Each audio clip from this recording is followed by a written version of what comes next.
রাউজানে আদালতে নিষেধাজ্ঞা অমান্য করে সন্ত্রাসীদের দিয়ে অবৈধভাবে জায়গা দখল করে পাকা ব্যবসা প্রতিষ্ঠান নির্মাণ, সন্ত্রাসী হামলা, প্রাণনাশকের হুমকি এবং মিথ্যা মামলা দিয়ে জেলে পাঠানোর হুমকির প্রতিবাদ ও দায়ীদের বিচারের দাবিতে সংবাদ সম্মেলন করেছে ভুক্তভোগীরা। মঙ্গলবার বেলা ১২টায় নোয়াপাড়া পথের হাটে এই সংবাদ সম্মেলন করেন উপজেলার পূর্ব গুজরা ইউনিয়নের ৪ নম্বর ওয়ার্ডের আধারমানি গ্রামের আকবর সিদ্দিক নতুন বাড়ির মরহুম আব্দুল আজিজের ছেলে মোহাম্মদ জাহিদুল ইসলাম, মোহাম্মদ জাবির উদ্দিন এবং আব্দুল মন্নানের ছেলে মোহাম্মদ শাহজাহান এবং মোহাম্মদ সাজ্জাদ। এ সময় লিখিত অভিযোগ পাঠ করেন মাওলানা মোহাম্মদ জাহিদুল ইসলাম। আমাদের বসতভিটা আকবর সিকদার নতুন বাড়ি, গ্রাম আধারমানিক, ৪ নম্বর ওয়ার্ডস্থ ১০ নং পূর্ব গুজরা ইউনিয়ন পরিষদ, রাউজান, চট্টগ্রাম।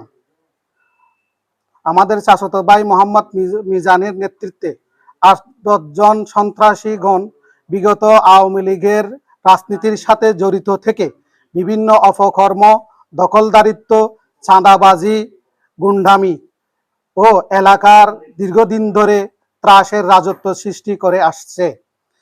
সাধারণ মানুষ তাদের অপকর্মের বিরুদ্ধে মুখ খুললে তারা বিভিন্নভাবে নিপীড়নের শিকার হওয়ার ভয়ে নীরব থাকতে হয়। আমরা নিরপরাধ ব্যক্তি, আমরা শহরে বসবাস করি। আমাদের বাকি তিন ভাই রেমিটেন্স যোদ্ধা, তারা প্রবাসে থাকে। আমাদের বাবা মারা যান ১১ এপ্রিল ২০০২ সালে। আমাদের মেজো চাচা ৮০ ঊর্ধ্ব একজন অসুস্থ বয়োবৃদ্ধ মাজুর ব্যক্তি, উনি ঘরে থাকেন।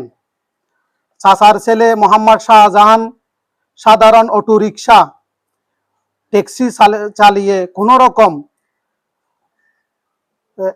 অর্থে টানা পুরাণের মধ্য দিয়ে জীবন যাপন করে যাচ্ছেন।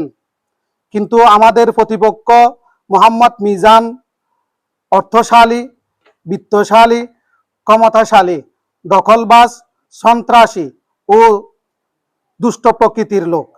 আমরা শহরে এবং প্রবাসে থাকার সুযোগে এবং আমার চাচাতো ভাই আব্দুল মন্নানের ছেলে শাহজাহানদের আর্থিক দুর্বলতার সুযোগে মিজান তার সহযোগী সন্ত্রাসীদের বিপুল অর্থ দিয়ে জোরপূর্বক আমাদের মুরশির জায়গায় অবৈধভাবে জোরপূর্বক অবকাঠামো দোকান নির্মাণের অপচেষ্টা চালিয়ে যাচ্ছে। আমরা বাধা প্রদান করলে সন্ত্রাসী হামলা, প্রাণনাশের ও মামলা দিয়ে জেলে পাঠানোর হুমকি দিচ্ছেন। ইতিপূর্বে অবকাঠামো নির্মাণের উপর অতিরিক্ত বিজ্ঞ জেলা ম্যাজিস্ট্রেট আদালত কর্তৃক ফৌজদারি কার্যবিধির ১৪৫ ধারায় নিষেধাজ্ঞা দিলে ও তারা টাকার জোরে বাহুবল দেখিয়ে আদালতের আইন ও বিচারের কোনো তোয়াক্কা না করে তার ক্যাডার বাহিনী দিয়ে ভয় ভীতি দেখিয়ে নির্মাণ কাজ চালিয়ে যাচ্ছেন। তাই এই বিষয়ে আপনাদের সামনে দালিলিক কিছু ডকুমেন্ট তুলে ধরলাম।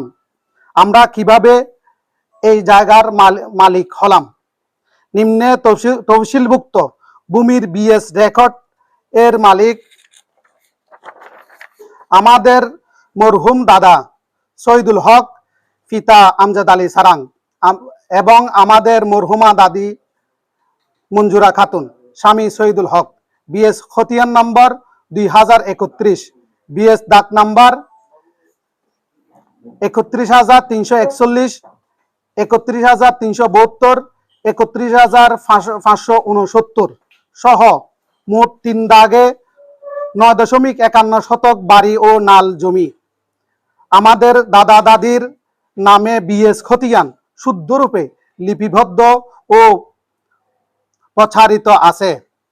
বিএস রেকর্ড মোতাবেক এই জায়গার মালিক আমার দাদা শহীদুল হক ও মঞ্জুরা খাতুন।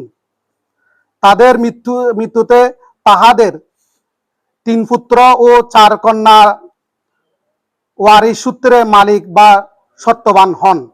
আমরা প্রাপ্তিগণ শহীদুল হক ও মঞ্জুরা খাতুনের ছেলে মৃত আব্দুল আজিজ ও মোহাম্মদ আব্দুল মান্নানের ওয়ারিশ হই।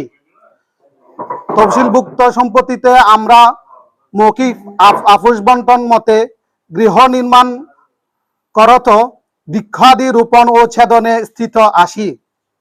তবে প্রতিপক্ষ আমাদের প্রাপ্য সম্পত্তিতে অধিক অংশ দাবি করিয়া আমাদেরকে তফসিলভুক্ত ভূমি হইতে জোরপূর্বক উচ্ছেদ করিয়া বেদখলের পায়তারা চালিয়ে যাচ্ছেন। বিজ্ঞ অতিরিক্ত জেলা ম্যাজিস্ট্রেট আদালতের আবেদনের পরিপ্রেক্ষিতে আদালত নিজ মামলা নম্বর 1119/2024 তারিখ 8/12/2024 ইংরেজি ফৌজদারি আইনবিধি ফৌজদারি কর্মবিধির 145 ধারা জারি করে নিষেধাজ্ঞা দিয়ে উভয়কে স্ব অবস্থানে থেকে শান্তি শৃঙ্খলা বজায় রাখার জন্য রাউজান থানার ওসিকে নির্দেশ প্রদান করেন। ওসি থানা থেকে একটি নোটিশও প্রেরণ করেন। তারপরেও আদালত এই নিষেধাজ্ঞা উপেক্ষা করে আমাদের মেরে ফেলার এবং বিভিন্ন ধরনের মামলা দিয়ে হয়রানি করার হুমকি দেন এবং পুনরায় নির্মাণ কাজ চালিয়ে যাচ্ছেন। এমত অবস্থায় আমরা ওসিকে অবগত করার পরেও রাউজান থানার ওসি কোনো ধরনের প্রয়োজনীয় ব্যবস্থা নেই নাই। আমরা অসহায় হয়ে, আমরা নিরুপায় হয়ে প্রশাসনিক আপনাদের মাধ্যমে প্রশাসনের সুদৃষ্টি সুবিচার ইসলামী ফরায়েজ অনুযায়ী দেশের প্রচলিত আইন অনুযায়ী আমাদের ন্যায্য অধিকার আদায়ে প্রয়োজনীয় ব্যবস্থা নেওয়ার দাবি জানাচ্ছি। নিবেদক। আচ্ছা, আপনারা যে ওসি সহযোগিতা পাচ্ছেন না, ওনার বিষয়ে একটু জানতে চাইছিলাম, কোন ওসি সেটা? উনি হচ্ছেন বর্তমান running OC AKM Shafiqul Alam Chowdhury. ওনার কাছে আমি কয়েকবার গেছি এবং আমার ভাই সহ গেছে, আমার চাচাতো ভাইরা গেছে। সবাই যাওয়ার পরেও ওসি আমাদের আদালতের নির্দেশ থাকার পরেও ওসি আমাদের কোনো প্রয়োজনীয় ব্যবস্থা নিচ্ছে না। নিরুপায় হয়ে আমি আপনাদের সহযোগিতা কামনা করতেছি।